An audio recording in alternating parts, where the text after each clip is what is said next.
Can studying tarot help us tap into our subconscious mind? Studying the tarot is a great way to unlock your intuition and higher self by helping you to understand your multidimensional existence. It's a way we can understand our complex yet simple, microscopic human experience, all the way to the macroscopic structure of our universe. By understanding the layers and dimensions within tarot, it can take you on a mystical journey towards ascension and transformation of the soul. The origins of tarot are a little bit mysterious. It's commonly believed to be traced back to Renaissance Italy and France by the Roman gypsies who reintroduced it to the modern age. Others say it was secret societies such as the Knights Templar that used it for initiation purposes. Some say it was China. No one really knows for sure. My personal opinion, based on my own research, is that it was introduced by the family of Ra during ancient Egyptian times. It was an effective tool to help humanity understand concepts such as the archetypical mind, alchemical and hermetic principles, and I believe it survived the destructive Roman Empire because of its cryptic, esoteric symbolism. Tarot cards are comprised of 78 cards that are divided into two main groups, the Major Arcana and the Minor Arcana. There are 22 Major Arcana cards, also known as trump cards, and 56 Minor Arcana cards, which are divided further into 4 groups: Wands or fire, Cups or water, Swords or air, and Pentacles or earth. My favorite deck to study is the Rider-Waite-Smith Tarot deck because A.E. Waite, being a knowledgeable initiate of the Hermetic Order of the Golden Dawn, did such an amazing job interpreting Egyptian hieroglyphs in a way that the modern world can understand. Waite and Smith also embedded other mystical concepts to help the student grasp and connect various universal patterns and cosmic structures. A lot of my content has to do with reprogramming the subconscious mind. I strongly encourage familiarizing yourself with your psyche in order to tap into other dimensions of your existence and awareness. That's why I'm so interested in tarot. It's said that the Major Arcana cards depict the hero's journey of the soul, and the 22 paths are connected to the 10 spheres on the Tree of Life. The spheres are the objective states of being, whereas the pathways are the subjective experience.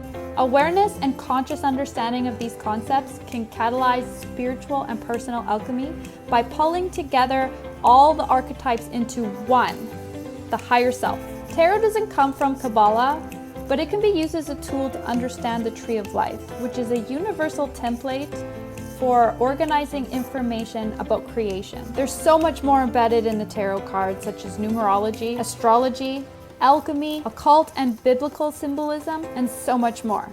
Another very interesting connection is the relationship between the Major Arcana cards and the Hebrew letters, which is said to be an ancient language of light and creation.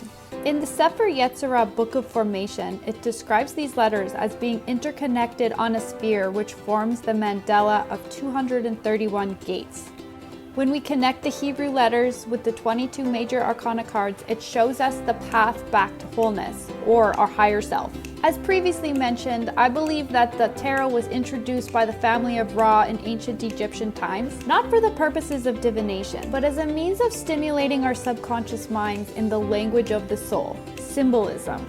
A lot of my research comes from the Law of One book series, which is channeled material from Ra, a 6th density collective consciousness. This book series is definitely not for everyone, as it's pretty dense and not everybody appreciates the source of the information. But I believe it offers a lot of really expansive ideas about reality and creation.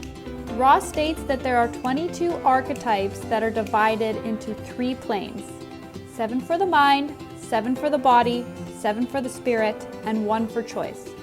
7 is an incredibly important number. Here are some common examples. Before this creation, or octave, all that existed was gathered concept from the preceding octave, which were the tools the Creator had in knowing of the self. At the beginning of this galactic evolution, there was an archetypical mind that is the product of the previous octave, which this galaxy then uses and acts upon under the first distortion of free will to evolve the total experience of this galaxy. Ra says this: to the student, the tarot images offer a resource for learned teaching the processes of evolution. To any other entity, these images are pictures and no more. the priests in Egypt attempted to convert knowledge that they had received initially from Ra and Sumerian influence into understandable symbology, constructed and initiated the concept of the tarot. I can go into more details if there's enough interest, but I think this is a good summary of some of the dimensions within tarot. If you want an effective tool for communicating with your higher self and your subconscious mind, tarot can help you explore its depths.